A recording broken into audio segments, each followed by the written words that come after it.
All right, hi guys. Welcome Hi. back. We are doing our part two of our ACOTAR themed episode. We still have Madison here with us, of course, because Obviously. we talked for almost 4 hours. Yay. So we're just gonna go ahead and dive right into it. I don't know where we stopped. Um, But right after this intro, we're gonna pick it but we're gonna right pick back it back up. up. So thank you so Uh, much. All right, Enjoy. let's roll the clip. Because like my number one favorite scene of the entire series, and and it's not as deep as Madison, I'm telling you. It is literally when Reese and Farah Mm-hmm. reunite in the Yep. third book.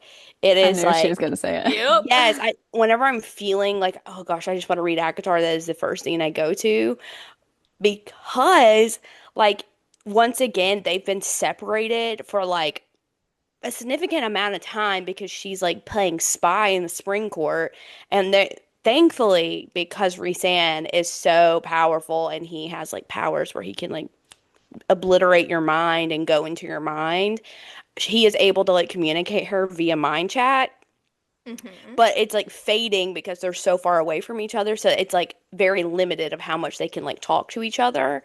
So when she finally gets back to the night court and she's with Lucian, whom we never explained who Lucian was, but Lucian was he is like a he is a son of the Autumn Court, but he was kind of like not really accepting his role in the Autumn Court. Hmm. He ends up being like an emissary, right? Yeah. Yeah, his Em family Yeah. is very brutal and not kind. yes. So he ends up like going to the Spring Court and he's an emissary for Tamlin. So we meet Lucian from the very beginning. Mm-hmm.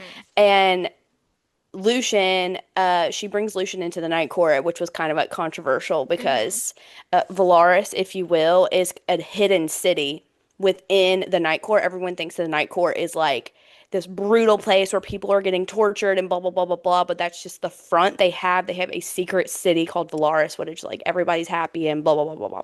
She brings him into Valaris, and she's like catching him up to speed. She's like, "Yeah, I just betrayed Tamlin. I am also like." Married to Reese Sand, and he's like, "Oh, and you're the High Lady of the Night Court." And then you hear Reese in the back, he's like, "Indeed she is." And they both like fall to their knees because of like how relieved they are to be back together. Mm-hmm. It's gorgeous. Love. It will bring tears to your eyes. Okay. Uh-huh. So that's 100%. my number one favorite scene. Um a lot of them are in Wings and Ruin though, I will say. Like I That book's as a much as I masterpiece. love Miss and Fury, like Wings and Ruin is so like boom, boom, boom. It's Mm-hmm. the one that, like, when I first read it, I was like, okay, that was fine. And then when I reread it, I was like, this is a really good book. Like, It's Mm-hmm. so I sold good. it short the first time I read it. So my second favorite scene is also in Wings and Ruin, and it is the meeting of the high oh my God, the High Lords. So Mm-hmm. basically in that book we're like doing war times, and Rhysand is trying to unite all of the courts in Prythian to like fight against this king from a different territory, whatever. And this is like basically like Pharaoh's like coming out to society as the High Lady, and Tamlin obviously pulls up. He's bitter because Rhysand, well, no, he didn't. Tamlin was very toxic in the beginning Mm-hmm. of Mist and Fury. So she leaves Tamlin, and he's thinking, like, oh, Rhys has manipulated her, blah, blah, blah, blah, blah. And then finally she's like, no, also Tamlin betrays all of them in the second book. Anyway, I'm getting too much. I'm getting in the weeds. Anyway, he shows up. No one thought he was going to show up. He shows up and he's like spitting just vile things about Mm-hmm. Pharaoh, like disgusting things, like just petty and jealous and just disgusting. And Reese, he's about to say something completely unspeakable, and Reese just Yup. takes his voice away. And Which he's not only is it like beautiful that he does it, nobody else outside of like the inner circle knows that Rhysand can do that because right, it's such like a feared ability because you can alter somebody's like entire being with that kind of thing. right. So him doing that is like letting all of the courts know truly how powerful he is. Yeah, they were not because Rhysand, like I said, has been very mysterious Mm-hmm. throughout his reign. they didn't know that he was that powerful. And he's like, maybe you should like maybe not talk about my high lady like that vibes. And like he's like, Hmm. oh, the gaping fish look doesn't look that great on you, Tamlin. I love him. Obviously, I love him. So that was obviously a scene as well that I was addicted to. And then lastly, believe it. No, no, no, no. Believe it or Actually, not. believe it or not, it's gonna go ahead and be Yep. Starfall and A Court of Mist and Fury, which this is like I feel like a turning point for Reese and Farrah in their relationship because at this point they've only been like friends. Hmm. She obviously feels a pull. They feel a pull to each other because they're mates. Hmm. But Farrah doesn't know that. So, that is like basically like the one holiday in the night court because Starfall is basically like all these like flying Like shooting a phenomenon in which stars. like stars are falling. Right. And it's like you can touch them vibes, Yeah. whatever. And like And yeah. it is like such a celebrated holiday in the night court. And it's Farrah's first one. And her and Reese had just gotten out of a fight, like a nasty fight. And so she's like, he's avoiding me, like he won't speak to me. And once again, we did not mention this, but Farrah, like her like guilty pleasure, even though she was so poor, the one thing she let herself have was like painting Hmm.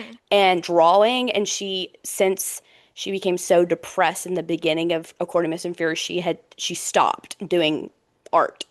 And there is a scene in Starfall where like she draws a star on Rhysand's hand. And she's like, "Oh my gosh! Like this is the first like this is like the this is where you're seeing she's healing from what she went through in the first two books." So it's very sweet. Obviously, Rhysand is like losing his breath over her. It's so gorgeous. Like just that whole scene, like not just like the specifically the drawing of the hand, but like that whole chapter in general is just so beautiful. So those are my scenes. Thanks. Thank you. That was stunning. I know I really went too long. I'm so sorry. I I didn't feel like it was long enough. I feel like that was probably like No. 1 minute. Yeah, no, yeah. In the grand scheme of things, it was.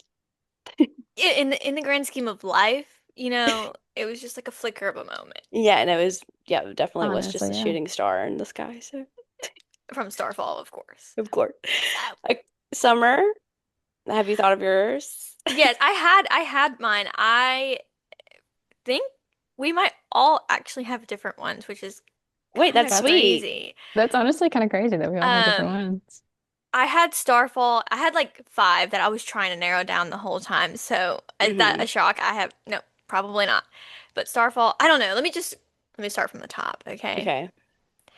So, one of my favorite scenes is kind of like two scenes that kind of like have to go together to Right. create the overall image that's necessary.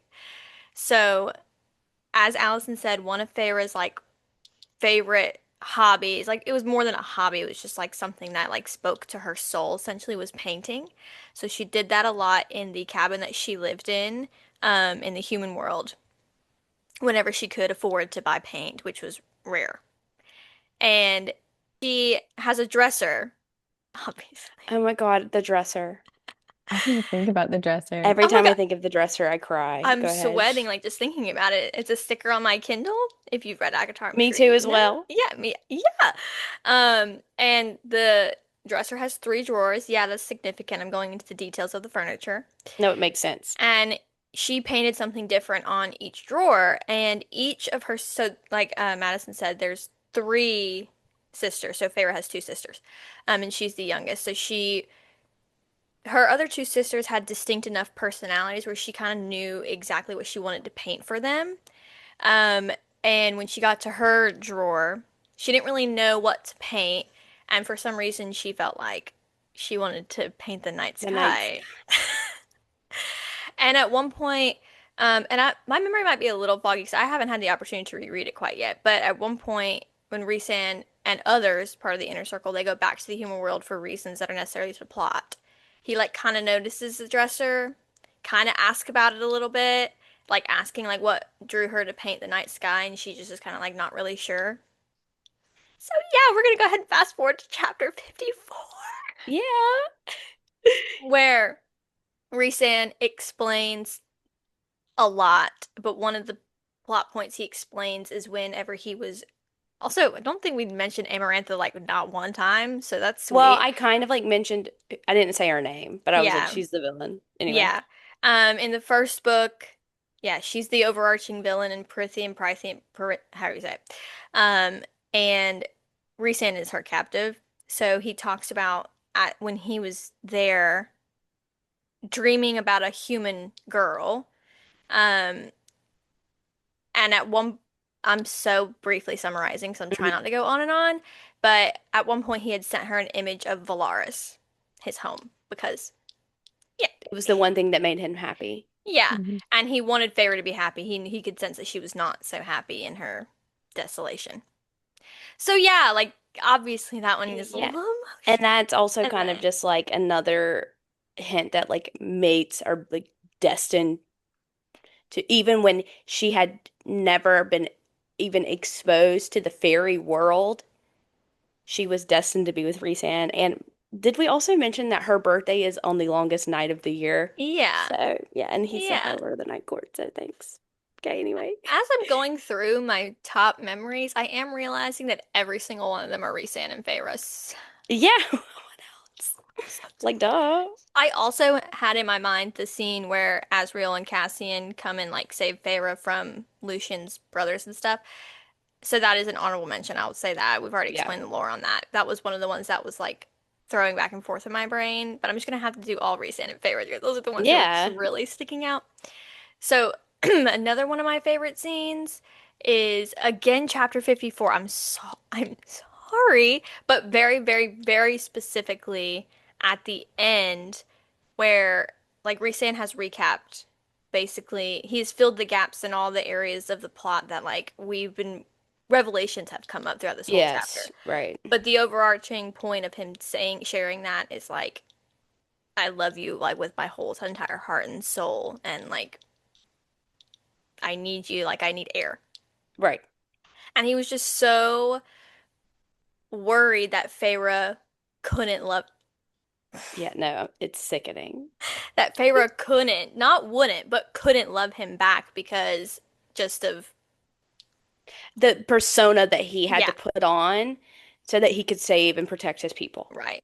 And like the way Queen Mother Sarah J. Maas writes it Hmm. is just like the complete look of like not only desperation but just devastation because he's kind of already set in his mind like She'll one, never I'm love not me. worthy of her and she why would she love me? Because like I mean, look at all the things that I've done and like I'm Mm. not worthy of that. And Feyre ends up just like when he wraps up, she basically like sits in his lap and just tells him like obviously I love you. Are you dumb? Is And basically what she and says. she said, what was it, him or was it her, where that she was like, no, I think it might have been him later on, but basically he was like, I would have like lived 1,000 more years, and if this was the only time we would have Hmm. had with each other, it would have been worth it. Yes. He says that before they go Before they to the go into the battle scene, war. yeah. Yes, and Um, yes. but Feyre has her beautiful love confession, and Sarah J. Maas describes it beautifully that Rhysand just sobs and like his head just He and a Because lot he's of gone that, through so much, like so much so trauma has much. happened to him, and he His hasn't, oh, outside of people that already like accepted him before the trauma, there hasn't been anybody new that accepts him after all of that has hmm happened. And hmm he's going into this conversation. She's already mad at him hmm because he knew and didn't tell her, and she found out from hmm somebody else. So she's already pissed off. And so he's like made up his mind that she is going to discredit him and she hmm is not going to accept him and listen to him. hmm And so when she does, and hmm she's the first person that ever really listens to everything hmm mm. and like accepts it, he just hmm like breaks down and doesn't know Yeah. how to like accept that is actually happening for the person he loves the most. It's so beautiful. And even in the novella of Court of Frost and Starlight, you get in his POV for a little while, and it's the same thing after everything. They like after he died and came back, and she literally tied their life forces together. They literally made a bargain that if she dies, he goes with her. If he dies, she goes with him. Hmm Like after all of that, he still feels so unworthy to have her. hmm And the thing about Reese, like his whole character is like characterized as like he will do anything. He will put himself through the ringer as long as his people are safe. Hence why he was a captive of this Miss Amarantha who we spoke about from the Mm-hmm. first book. Like that is why he literally killed himself at the end of the Wings of third Ruin. book to save Prythian. Like Mm-hmm. there is nothing he will not do for the people he loves, and so like at the same time, he feels like he doesn't do enough. Mm-hmm. Oh God, Mm-hmm. it's just making me really emotional. I'm so sorry. Yeah, yeah, I'm having a really hard time getting through this, but in the best way possible, of Yeah, course. no, yeah. One of my other favorite scenes, again, has to go in tandem with when all the revelations come through. And I'm sorry for not being like different enough where No, everything just circles don't. back to chapter 54. But like, it's important because, like Madison said, when you read back, you miss things. And so Right, some of those scenes become my favorite scenes because of what I missed the first time. So, right, right. um, one of my favorite scenes is at the end of the first book, surprisingly. At the end of the first book, like, I don't know how to explain this without going too deep, but Feyre ends up having to go under the mountain, which is where Amarantha is holding a bunch of people captive, Rhysand captive, like Tamlin's Tamlin. there. She has to go there she's there going there to save Tamlin with that in mind, and she has to go through trials to save his life, or save him, or that's very brief. The trials are actually completely like gut And they wrenching. were meant to be impossible for a human to Yeah. survive, Yeah, and which she is. she almost died like 50,000 times, in which Rhysand helped her throughout the whole thing. Did we That's not also my say she can't read? She's illiterate, Yeah, so she's Yeah. illiterate queen. At the end, they end up winning, I guess. She ends up getting saving she Tamlin, and outsmarts yeah. Amarantha. And so there's a scene where they're still kind of like there. Rhysand is finally free. For Um, the first time in 50 years. yeah, She's like held his magic captive, by the mhm, way. mhm, So, mhm. She's held And more than his, I all of mean, his but Tamlin. everyone's. yes, But Reese is so powerful that she couldn't take all of it. right. Just to say that. Yeah. Just in case you needed to know that, because you did. And there's a scene where like Rhysand's about to go back home for the first time in 50 years, like emotional, of course. Yeah. And Feyre like steps out to say, like, peace, like thanks for all you This did. is such a good. Probably will never see you again. And it's all in Feyre's point of view, first person. And Feyre describes that like they're having a conversation, mid-conversation, Rhysand just like stops talking, Dead cold. dead, like freezes, cold, like goes pale as a ghost, like cannot speak, and just winnows, i.e., apparate, whatever, like if you know Harry Disappear. Potter, He poops disappears, out. Disappears. goes home, leaves, doesn't say anything. Ferris like, oh, that's funny, that's weird. And if you don't know anything about the universe, obviously you're like, okay, I wonder what that was about. Of course, you find out in chapter 54, Hmm. spoiler alert, that was the exact moment in which Rhysand figured out like Their mating bond like clicked. their mating bond Yeah. clicked into place, and that they were mates. Like he already kind of had a special place in his heart for her, for reasons that I've shared about the dresser and such, dreams and such. But their mating bond clicked in place, and he recounts that for Feyre, like the moments after that, and going back home and just falling to his knees and sobbing.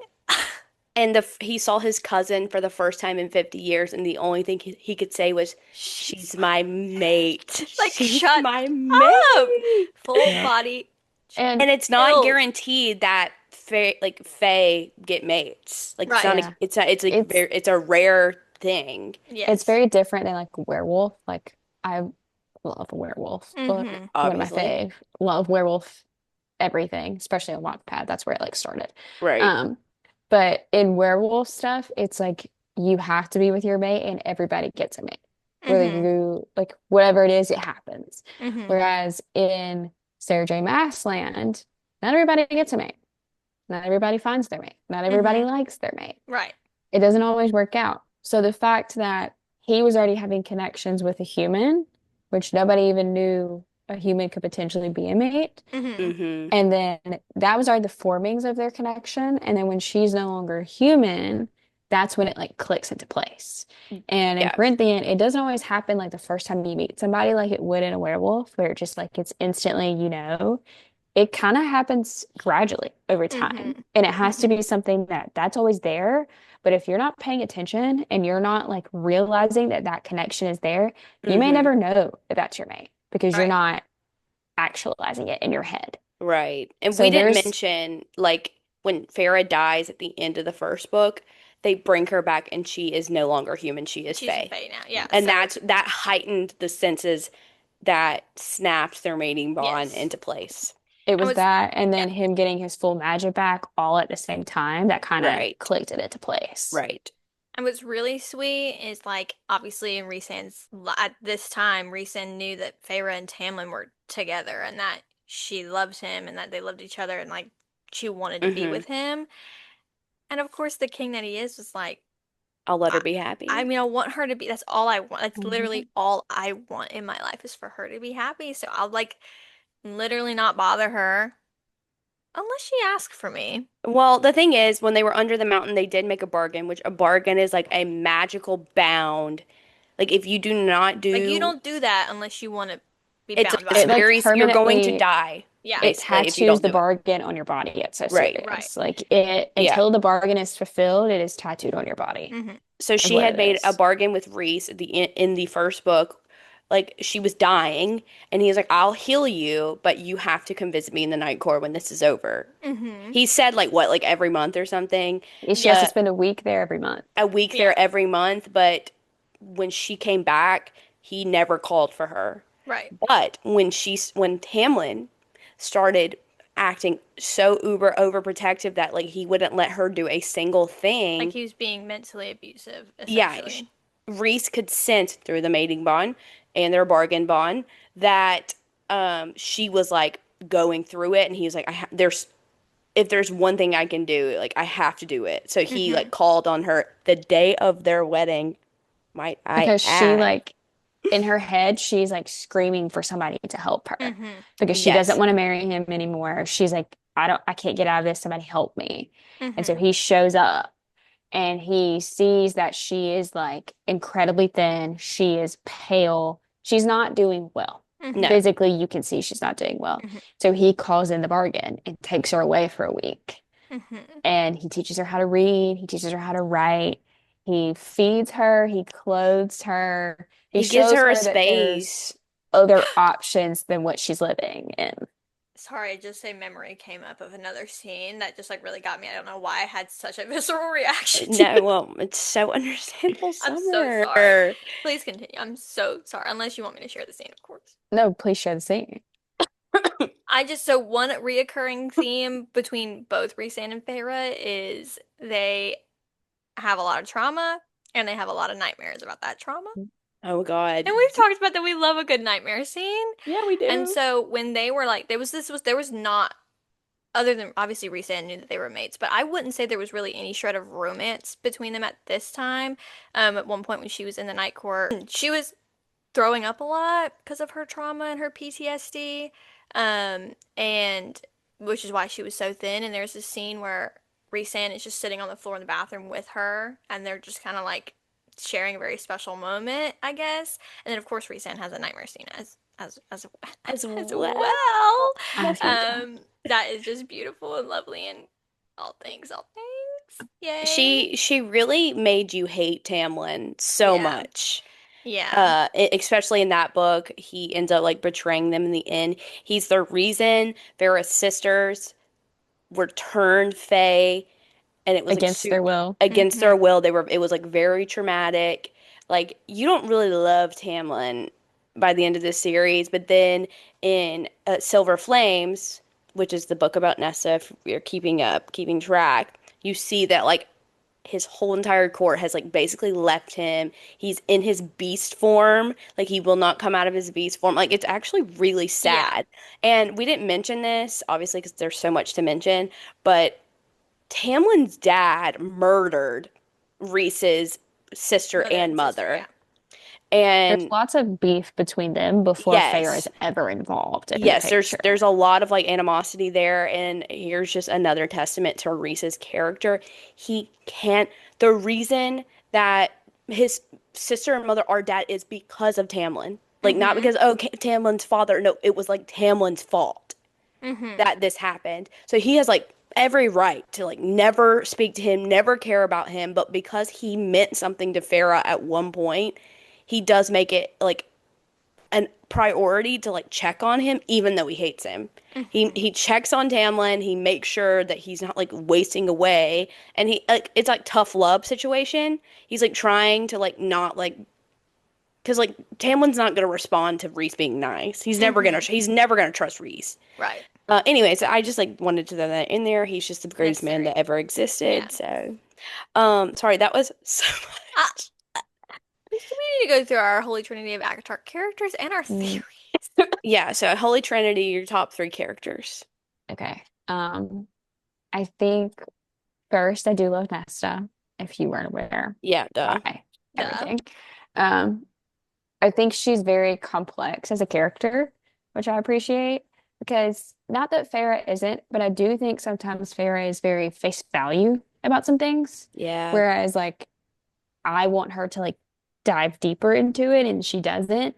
And I feel like Nesta does. She like pushes. She wants to know why. She wants to know why you're doing this to her. What's the reasoning? She pushes for it. And Mm-hmm. I like that a lot. Um, I also appreciate, which Allison hates when I say this, but Rhys is one of my top three. Like I'm going to talk about him, but he's not perfect.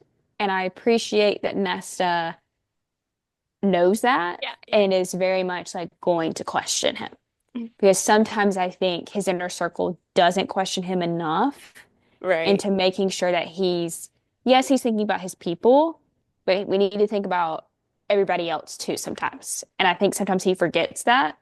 And the inner circle doesn't check that as much as needed. And right, Nesta always will. Nesta's always going to say, but what about this person? But that does this. Because I feel like she's been on the receiving end of a lot of that, not just from him, but from other people as well. So she's always advocating for that person. I also really like Nesta because I think one, she's a reader. Hello. Yeah. yes, duh. Two, yes, she was forced to learn to fight and everything by Cassian and all, but she makes it her own and enlists the Valkyries and figures out that there are other people that could be benefiting from this. Again, advocating for people that they don't always think about. I like her in that sense because I feel like sometimes Feyre is very much in her world as High Lady, especially now in the series. She's kind of in that world and she's not as much involved in everything else. Mm-hmm. Not to her detriment. I just think that's the way that her character is right now. Yeah, I agree. So, but that's why I love So Nesta. number one is Nest. Number one. Next is Azriel. Duh. Yeah. King. I love him. He's fairly, as you go through this series, he gets to be a bigger character. So he's pretty big. He's the biggest of a character in Silver Flames. And Mm-hmm. him and Nesta have a really good relationship because I feel like they understand each other a lot of being the outsider, of being the person that doesn't quite fit in and can't quite figure out where their niche is in the group. And so they have a very special bond that isn't really seen anywhere else in the series. Right. Mm-hmm. He was the only Yeah. one that got Nesta a Christmas present too. Like He other was. than her sisters. Other Yeah, than her which sisters, he was the only one, and sweetheart. he got her a book light. Like he knew her so Sweetheart. well that that's what she needed and what she would want. He is just undyingly faithful to the people that he loves. Mm. And not that the others aren't, but he is on a different level because he has no family. He became a shadow singer because of the way that his family treated him. Mm-hmm. They treated him so horribly that he learned to become one with shadows and talk to them to protect himself. Mm-hmm. Yeah, it was allured that he was like basically shoved in a basement with no light, and that's when he became. Yeah. Mm-hmm. Yeah, yeah. Yeah. Mhm. Like sometimes I think I make that up. Well, it's because it's just like one little thing. And then Yeah, it's like, like oh, we're it's done. mentioned once, Yeah. but basically like his family just like threw him in the shadows, and that's when he was basically forced into being a shadow singer Right. because of that. Yeah. I think he's going to be very big to the main plot. But that's my number two. Mm, Hmm. Um, perfect. and then my next one is Recent because I do love him. And he loves Ah, Feyre King. undyingly. And he respects her. He gives her her boundaries to a degree, because sometimes he doesn't.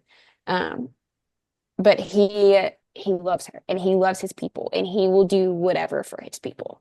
He has flaws. They all have flaws, but he is the best love interest. And like Nesta right. is my favorite, and I do love Cassian, but he is not my favorite love interest. Rhysand is just beautiful and he's perfect. He's And if we haven't stressed it enough, Enough perfection. he's perfect. and And I I don't want to like go into other series, obviously.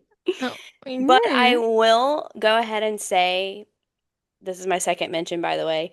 Mm-hmm. In the Throne of Glass series, which was Sarah J. Maas's first series, that series is what, 8 books, Eight nine, books. eight eight. books. Mhm. The last book is genuinely 2 pages short of 1,000 pages. Mm-hmm. Mhm. Okay. And Farah and Reese are actually featured A little bit. in like as High Lady and High Lord. Okay.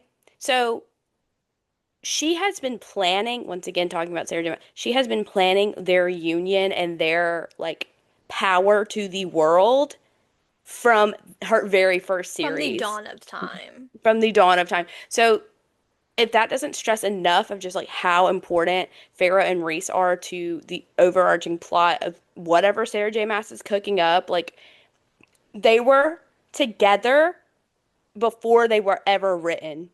Yeah. And in the depiction that the small depiction that you're given in Throne of Glass of them, favorite is pregnant. Yeah, which is where we are in Silver Flames. Yeah. So it happens, and because like she does such a good job because Silver Flames is mainly Nesta and Cassian really point of views. That happens, and you don't have like when you read ACOTAR, you have no idea that that's happening because Right. you're not reading from Feyre and Reese. Oh gosh. So it's like if you read ACOTAR but you never read Throne of Glass, you have no idea that that's happening, Right. or vice versa. Like, Right. And we'll just say this as well. Her other series, Crescent City, Mm-hmm. there is a genuine crossover between Crossover episode. ACOTAR and Crescent City. You do meet Rhysand in Crescent City. You do meet Farah in Crescent City. And talking about going back to Nesta and Azriel and how they're bigger to the plot, they are like the sole characters from ACOTAR that help Bryce, who is the main character in Crescent City. They are the sole ones that help her defeat the evil, like whatever. They're the ones that interact with her the most, which is unique. And I'm sure Madison has a bunch of theories on that as of well. So that's all I'm course. saying, that like there is clearly a Marvel-esque Multiverse. multiverse that is cooking with Miss Sarah J. And we are we're only at the beginning, I fear. Yeah, I fear. Once again, we've talked about how like she has the cliffhangers and like dramatic ending. You want to know the second book in Crescent City, the cliffhanger? I Madison was there when it was written. Like I was listening to the audiobook driving down the street. I had to pull over because I was sobbing so hard because when the last line in the Crescent City book, the second one is "Hello, Bryce Quinlan. My name is Rhys-Ann." Oh, surely you know that. Like I was like inconsolable. Of course. She Uh, also, we were at the beach and she had gone to get a tea because Allison's Of obsessed course. with nutritional teas. Mm-hmm. Um, and she was listening to the audiobook and had to stop. And she comes flying into the place that we're staying. She had the physical book with her, but she was just also yeah, listening on the audiobook. She comes flying in there, like sobbing. And I'm like, what is it? Because I, at this point, had not read it. I So mean, I the did most not know. monumental moment of all. I don't know. Exactly. I don't even think you And had she's read the like, I have first to one. physically read it and got the book out and read the last like 25 pages. And I gave it to Madison. I said, I need you to go ahead and just because I don't think Madison had read the first Crescent City. No, no, no. She was like on the fence about it. I was like, just go ahead and read this last page. Thank you so much. Mm-hmm. And then I was like, okay, I'm gonna read it now. Okay, What a Holy world. Holy Trinity. think obviously number one's going to have to be Rhysand. If that wasn't obvious due to the book locket, as well as everything that I have said thus far, there's not much more I can say. There is, but I'm not going to. It is evident and clear that Rhysand is my favorite character, obviously. Mm-hmm. Number two will have to be Azriel. Very Mm-hmm. similar to Madison's reasons. He's also mysterious. We don't know much about him, but the way he's actually the one that teaches Farah how to fly. And I think that's like a really special scene in the third book. I love like how he's like it was basically impossible. Like they were like Farah's not gonna know how to fly by the time this battle comes, and he like is teaching her about like, like overcoming the odds, blah blah blah blah blah. Gorgeous. He And also he also teaches her because of all the things his family did. He did not learn to fly like you learned to walk like the rest of the Illyrians did. mhm. So he had to learn to fly later in life. And it's also just a sweet bonding moment between the two of them because once again we hadn't seen much about him. I just love him so much, and Sarah J. Maas has put it out there that he will be a freak when it Mm-hmm. comes to physical activities. If you're picking up what Yeah. I'm putting down, so Yeah. can't wait to And see that. honestly, just ready to see that side of him because he is very stoic. And Doesn't show a lot of he's always emotion. in control. We're Hmm. ready to see him lose his mind. Thank you. Lastly, so this one is a little unconventional, and like kind of like a side character that, but like has carried the plot since book one, and that's gonna go ahead and be the serial. Mm, that's a good one. The serial, I didn't even think about the series. Yeah. the serial, and is a creature that is like super deadly.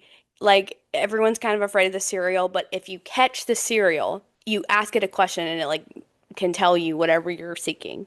But the cereal basically is like very talking in riddles. Like you don't really pick up what she's putting down, they, them putting down.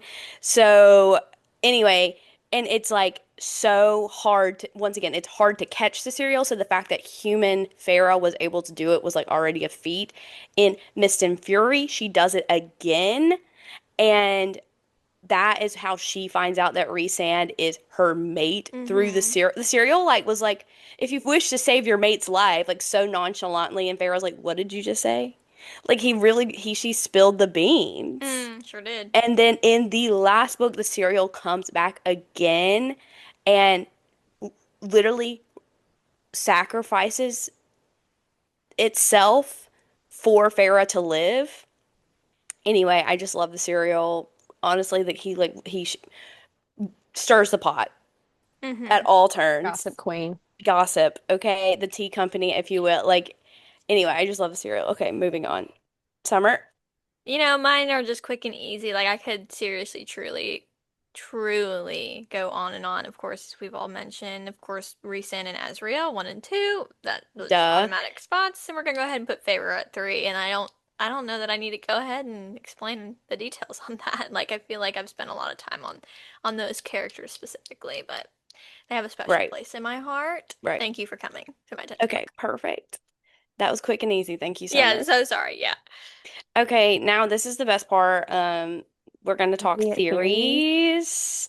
I hit my Like phone. we said, Madison is the theory queen. I so much like thinking about theories makes my brain hurt, especially when I see some that I don't want to agree with that make my Mm, tummy hurt. mm-hmm. That I've seen on TikTok. So I like am not like a theories queen per se, Me either. but Madison is. Queen.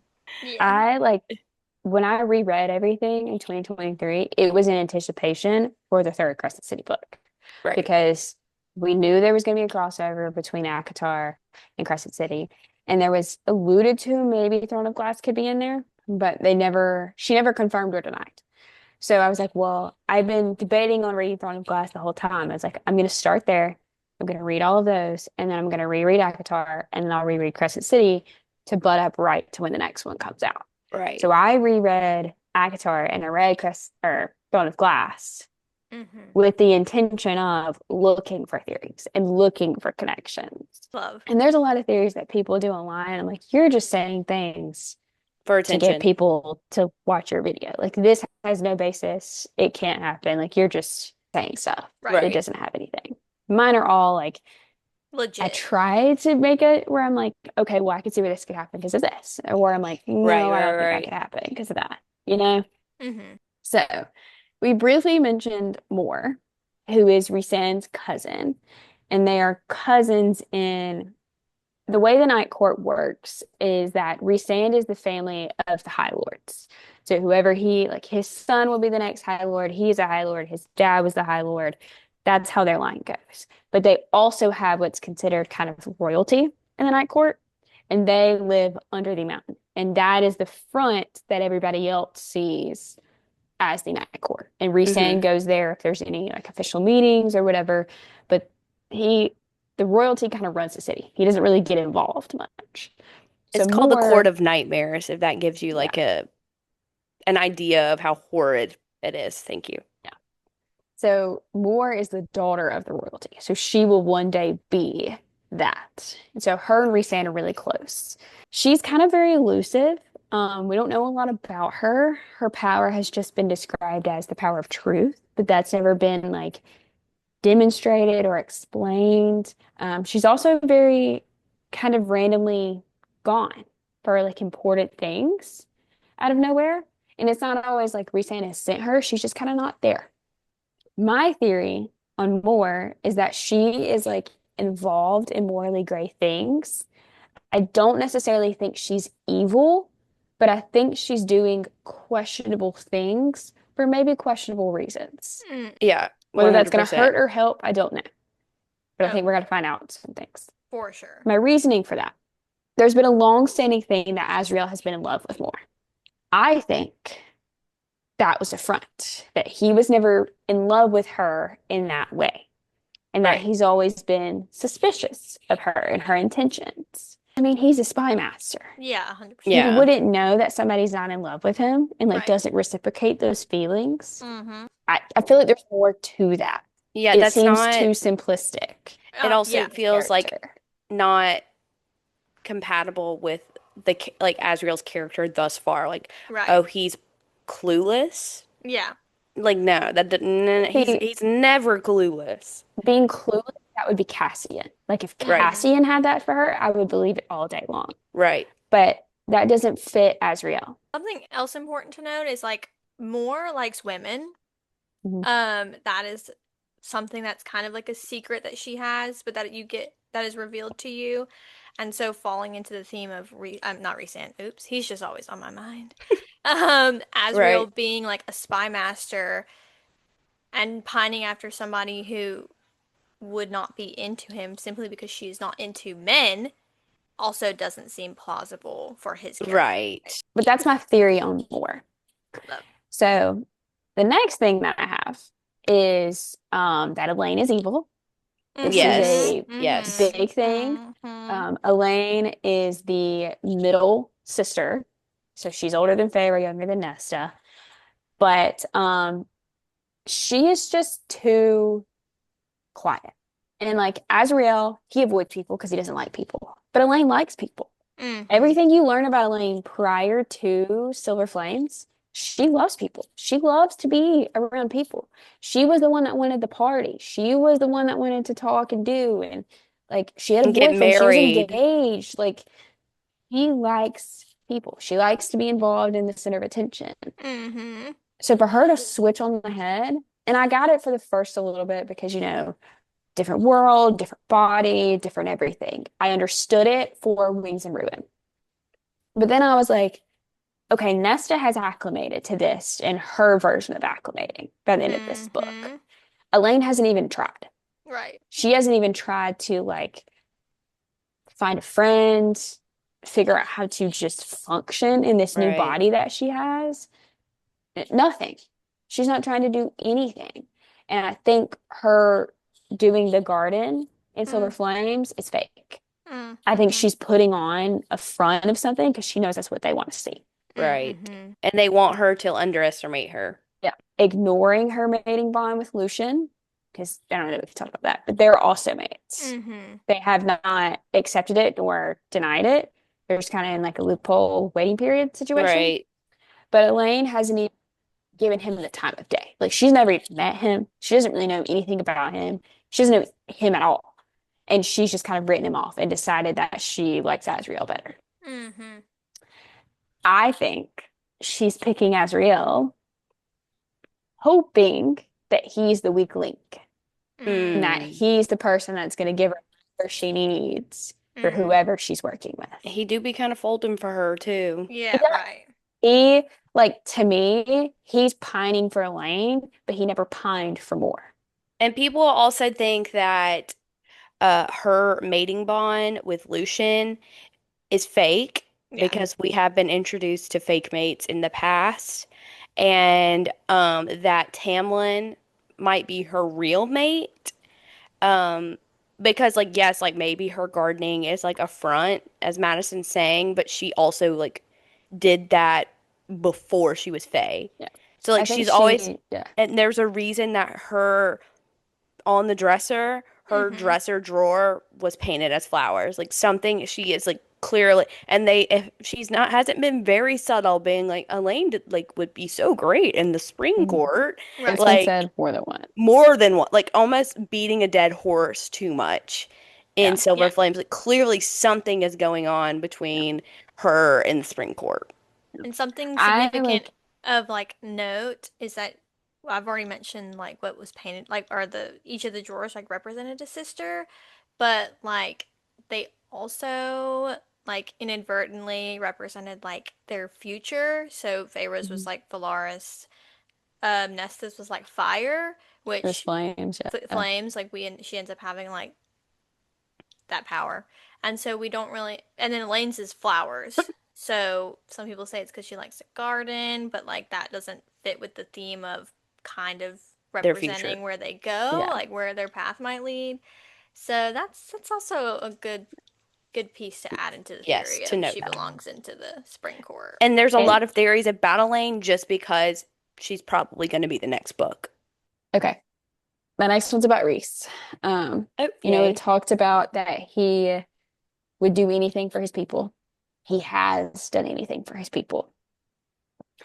I think he could be swayed to do bad things to save his people Yes, that I would can. inherently hurt others. Right. And he would knowingly take that step.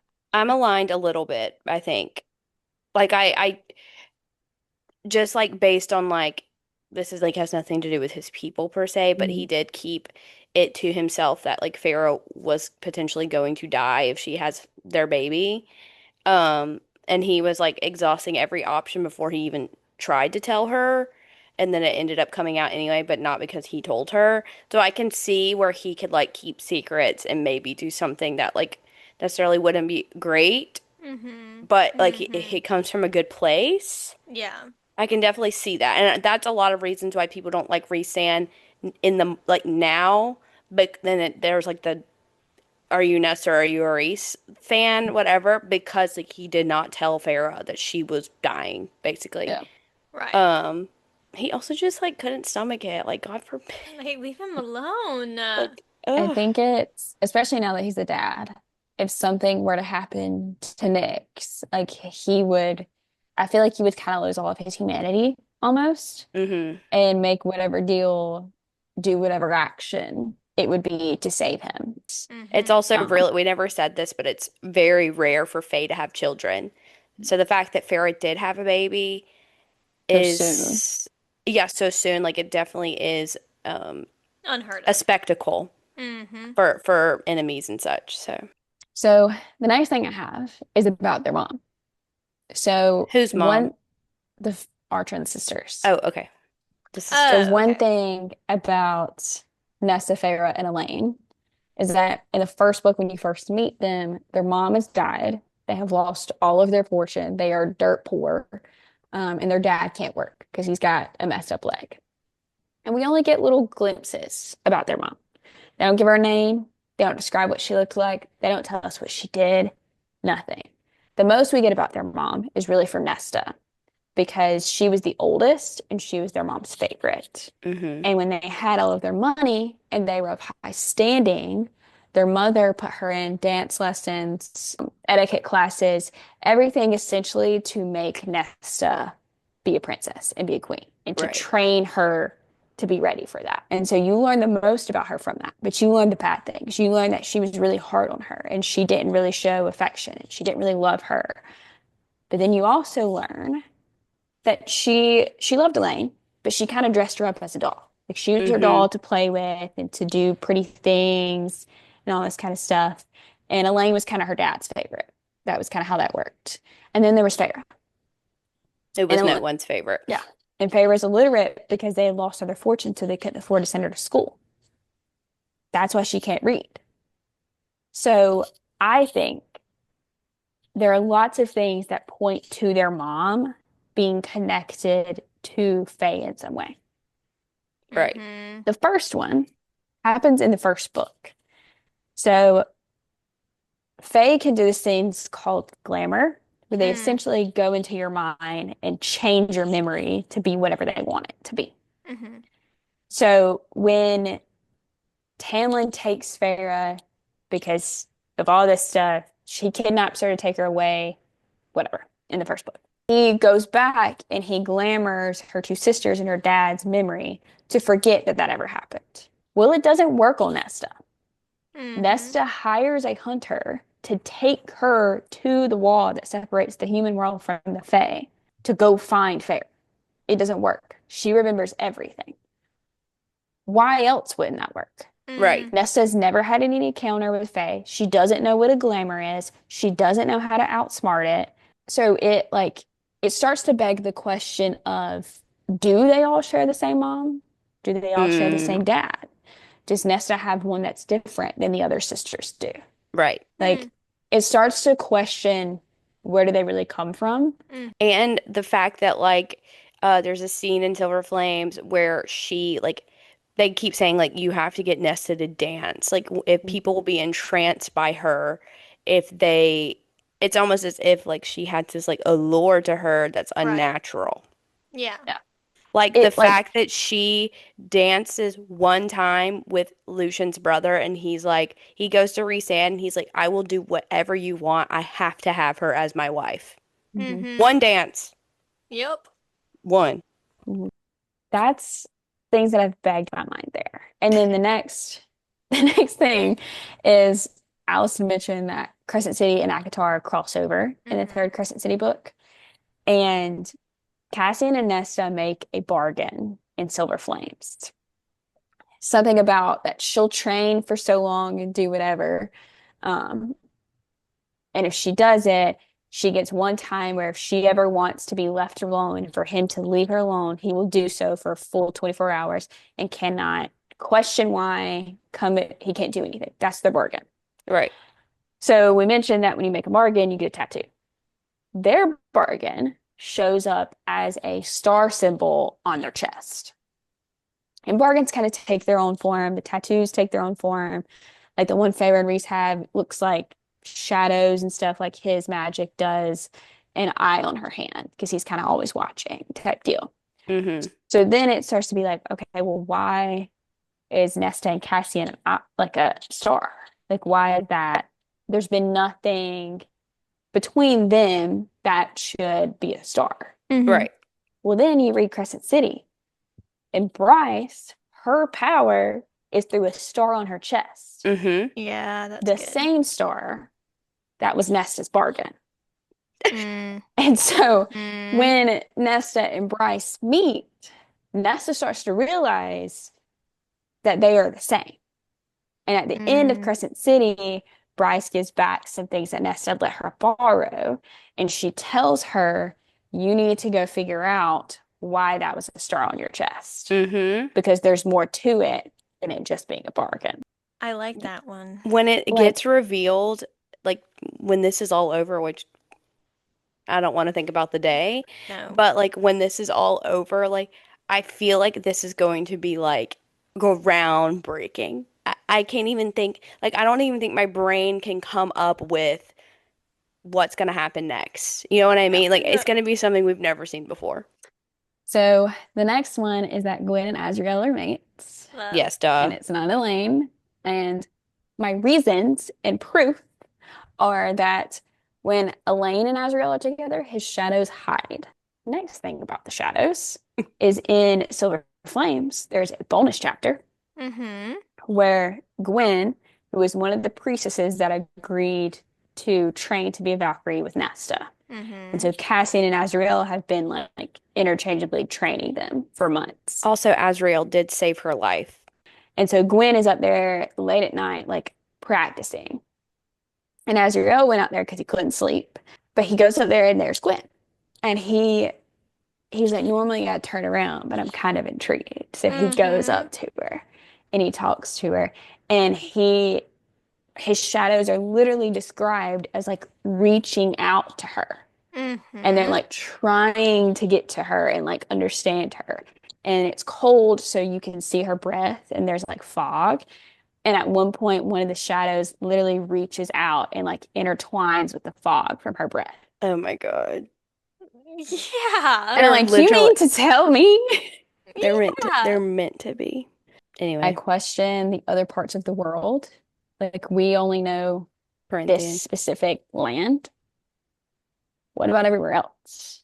Like, Gwyn is part water nymph, and the only thing we know about them is from the one water nymph that was in the spring court during the Right. tithe Mm-hmm. in the second book. That's all we know. I'm Yeah. like, so where do they live? Yeah. Like none of these I've seen on TikTok. Well, some of them, like Gwen and Az being mates and Well, yeah, stuff. duh, I've seen duh. a lot of people like think believe that Elaine is evil. I think that's probably the one of the Yeah. more ones I see often. Right. And Um, I've seen that like Amarantha and Tamlin were potentially mates. oh yeah, I've seen that before. I don't know that there's any more to Amarantha. Yeah, Like, I I just don't. think she Yeah, may just be what she was, you Yeah. know? no. Okay. Yeah, that was such a long episode. God bless. I'm so Yeah, I'm sorry. sorry we talked so long, We but like knew I it mean, was what we gonna we knew we it was knew. going to be the case. we prepared. Um, Okay, guys, we did it. We did it. Our very first ACOTAR episode separated into two parts. just It our has brief thoughts. with our just Just the brief ones. briefly skimmed over some of our thoughts, comments, and concerns about the series. Right, of course. I mean, I hope you guys got enough. I'm not quite sure. Yeah, I'm sure this will probably pop up again at some point. But Madison, thank you so much for joining as our first guest Yes, and our thank you. ACOTAR enthusiast. Thanks for Um, having me. I'm you kn- honored. this is Honestly, would return to talk about ACOTAR or anything Sarah J. Maas at any time. So, well, and we are planning to do a Throne of Glass reread at some point this year. So we 100%. will be doing some Throne of Glass themed episodes, of course. Yeah. So you guys stay tuned for that. Be sure to like and subscribe if you do not Mm-hmm. mind. And follow all of our social media links down below. We'll put Madison's all of her Instagrams and such if you want to Socials. follow her. Um, and yeah, We love you guys. Thank you so much for listening. Like, seriously, I hope you got enough. And if you and like didn't, if you want a part 3, 4, 5, and 6, go ahead and let us know. right, and if none of this made any sense to you at all, be sure that you can go ahead and ask us some questions if you do not Yeah, mind. please, please. Okay. All right, guys, thanks so much. We will Yes. see you next Love week. you guys. Bye. We didn't even like really do that much if you think Not about it. really. no, we did like a really good job of not going too much in depth. I mean, I did too. We all did. Gosh. Mm-hmm. Yeah, and when I saw Summer pick up a snack, I was like, okay, yeah, we need to wrap this up.